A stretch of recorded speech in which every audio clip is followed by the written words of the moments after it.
just did not know how to slip a jab.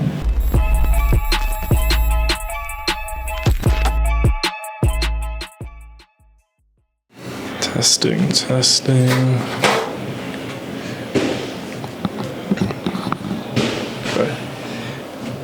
This is Jonathan Aggie, your fifth Pro Boxing fans, joined by Mark Tibbs here at the Origin Gym in Rainham. It's Monday morning, Mark, after a busy weekend, fights which you were at. But how you doing, Mark, first of all? Lovely, Jonathan. Really good to see you, mate. And yeah, Tommy looked sharp, doesn't he, Tommy Fletcher? Absolutely, yeah. Yeah, it's good. You saw a bit of pad work from him. Violi looks sharp, and Phil Sharp's doing well. Also, Joel Bartel. Joel Bartel's fighting Friday at York Hall, Channel 5 show, Wasserman Boxing. And Georgio Violi he's fighting on the Saturday, Sheffield, Matchroom Boxing. Yeah, and that fight's on DAZN. We'll talk about all the stable in a minute, but obviously you were at the fight on Saturday night, Daniel Dubois knocking out Anthony Joshua. First of all, what did you make of the event itself and, you know, being ringside for an event like that? Do you know what? It was absolutely, do you know what? It was just such a spectacle, and everyone in the music industry, I'm surely not everyone, but like I saw some beautiful entertainers there in the music world, boxing world, Roberto Duran. It was wonderful, and I saw some people of old and new, so it was wonderful. Great atmosphere, marvellous atmosphere. I mean, you know, it was on the lines of when Billy Joe Saunders boxed Canelo over in Dallas, 74,000. Yeah, how did that compare? So I saw someone said that one just topped what happened on Saturday, but you were there. Yeah, I guess it did. It would have topped that. And at Wembley Stadium, two British heavyweight boxers, as in Daniel Dubois and Anthony Joshua. How better does it get? So I really had a great night, fantastic night. Yeah, it was brilliant. Mark, on the fight itself, Daniel Dubois stopping Joshua. I don't think a lot of people predicted it to go the way it did. When Joshua went down in the first round, did you think it was over at that point?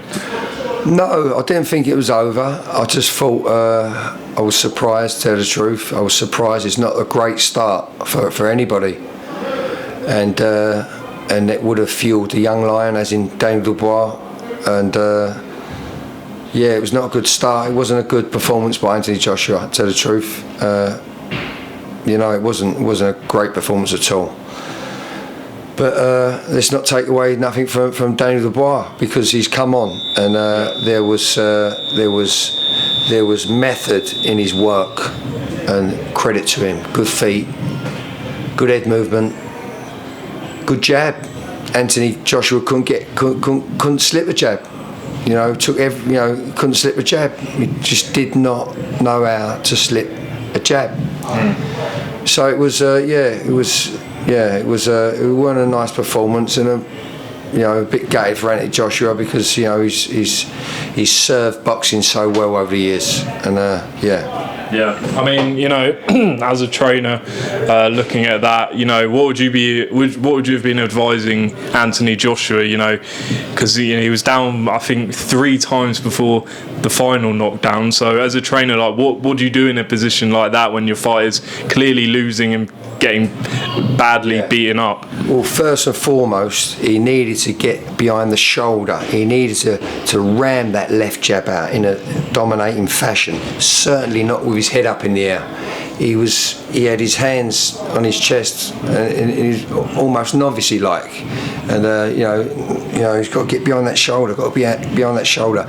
And to be fair, in the 5th round, he come out to be the dominator and get behind the 1-2, as in the right hand, but he made an awful mistake by trying to throw a right uppercut against a straight shooter. He should know better than that, and he walked right onto one. Credit to Dubois, he read it well, and it was a good finish by Dubois, great finish. But yeah, Anthony just could not get his basic left jab going. and head was up in the air, and he had to go with a right hand through 2 right hands, I believe. Daniel rode them shots, and just done a nice straight counter right when Ante went to throw a right uppercut against right uppercut's a dangerous shot on the front foot. Yeah, to get it off. So obviously, Daniel, brilliant performance. What do you think the key for victory for him was? Like, why was he so impressive in your opinion? Well, what impressed me about Daniel was he's obviously the natural younger lion. He was so ambitious and so mature about his performance. That's what impressed me. Yeah. Very, very mature performance, and stuck to his game plan, I should say, stuck to a game plan, and you could see the game plan in his work. So that's why I was impressed with Daniel, and that he impressed me, Daniel, for sure. Now, AJ says that he's going to continue. Obviously, that was like immediately afterwards, so who knows? But what do you think is going to happen? And would you like to see him continue, or given what he's achieved, would you like to maybe him to say, "Look, I've achieved everything. That's enough." What do you think? Well, I wouldn't like to see him perform like that again, Jonathan. You know what I'm saying? He's been so good for British boxing, world boxing, and. I wouldn't like to see him perform like that again. And every dog has its day, and it could be just a bad night at the office. Who knows? I'm not close enough to make a judgment on that. But I wouldn't like to see Anthony Joshua have another bad performance like that. Do you think he could make the adjustments in a rematch? Do you think, or does he, if he was to come back, would he look at maybe like a Wilder, people are saying, or does he go straight back into the fire? See, you have to know your subject, or you have to know I'm not his trainer, you have to know him psychologically, and you have to know all them things. It's unfair for me to say. I mean, specimen wise, what a beautiful specimen he is for here. He looks after himself and all that. But boxing wise, he was all wrong Saturday night. It just did not. He just couldn't get off. But that might be just because he had a young, ambitious, hungry lion in front of him, as in Daniel Dubois. Yeah. And on Dubois, everyone now looks forward with him. The Usyk rematch, the Tyson Fury fight. Who would you like to see Dubois face next, or would you like to see him fight someone else? Do you know what? I'm just happy for him because I know how hard he works, and he's. I'm happy for him to fight. I'd like to see him still keep winning, if you know what I'm saying. I think it's a tough fight again against a really good boxer like Tyson Fury and Alexander Usyk. It's a difficult task, you know what I mean? Because their styles. But saying that, I'm not sure. He could make Tyson Fury feel old. You know what I mean? With that performance. So yeah, he's up there now. He's up there, and yeah, he could fight Usyk again. The winner of Usyk and Fury. Mark, let's just go through your stable. Obviously, Georgio Violi fights Saturday. He got a good performance last time, and it probably wasn't easy given the England game was on at the same time, if you remember. But he said he wasn't distracted in there. But yeah, what do you want to see from Georgio this Saturday? Well, Georgio has been working on his inside game a little bit more, and he's such a outstanding, classy performer. Great brain, as I've always said. Great readability in him, timing and distance. He's still got corners to turn as a young man. He's still got corners to turn, but he's up and running on a great platform, as in Matchroom Boxing, and he's getting all the right fights to develop him, and sparring too, I like to think. So yeah, he's a as I say, he's just still turning corners in the gymnasium, and he's going to shine Saturday night. I promise you that. Yeah. And John Hedges, what's the latest with him? Obviously, great, winning his first belt last time out. What's the latest with him? John, I saw him Saturday at the big fight at Wembley Stadium, and it was lovely to see him. I was at his wedding. I was at his wedding reception a couple of weeks ago. And so he's just got married. He's been on a honeymoon. He's got to have a little minor operation done, I believe, in the next few days. So he looks nice and trim, believe it or not.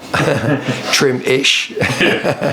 He looks well. He looks really, really well. And I expect him to be out probably very end of this year, early next year. Yeah. So realistically, yeah. Another guy who is unfortunately injured right now, Johnny Fisher. How's he getting on? The cast is off, it seems. Did a bit of punditry for TalkSport on the weekend. How's he doing? Yeah, I saw him last week. Text me over the weekend, and I heard he'd done a marvellous job for TalkSport. And I'm not bloody surprised that man can talk. Yeah. No, he's brilliant. And Johnny Fisher, he's coming on wonders in the gym.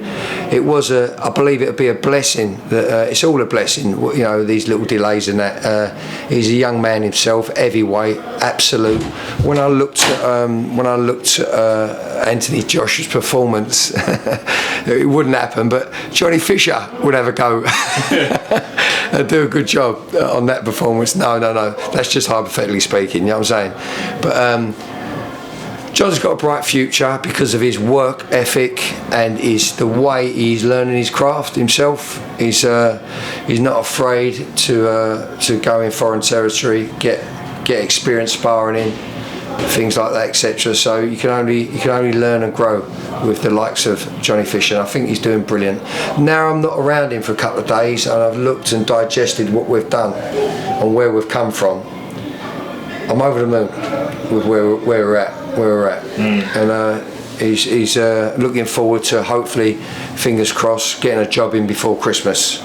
Oh, brilliant! So he's recovering well, yeah. Yeah, recovering very, very well. Yeah. Cool. Mark, I think we've gone through everyone. Obviously, you've got Joel looking to get back to winning ways this Friday. Just touch on him and what you want to see from him. Well, with Joel Bartel, I like to see him box a little bit more before he decides to plant his feet and have a fight, because he loves to do that. But so I want to see him box a little bit more Saturday night, not fanny about. So and then when he gets his moment, then hold his feet. So I want to see some gear changes. You know what I mean? Gear changes. And he's I've got every bit of confidence he's going to look good Saturday night for sure. Friday night for sure. Yeah, Friday night. Yeah. And obviously Tommy Fletcher's out October 18th, so we will talk about him nearer the time. But Mark, appreciate your time, and we'll wish you the best of luck this week. It's a busy one. Thanks, Jonathan.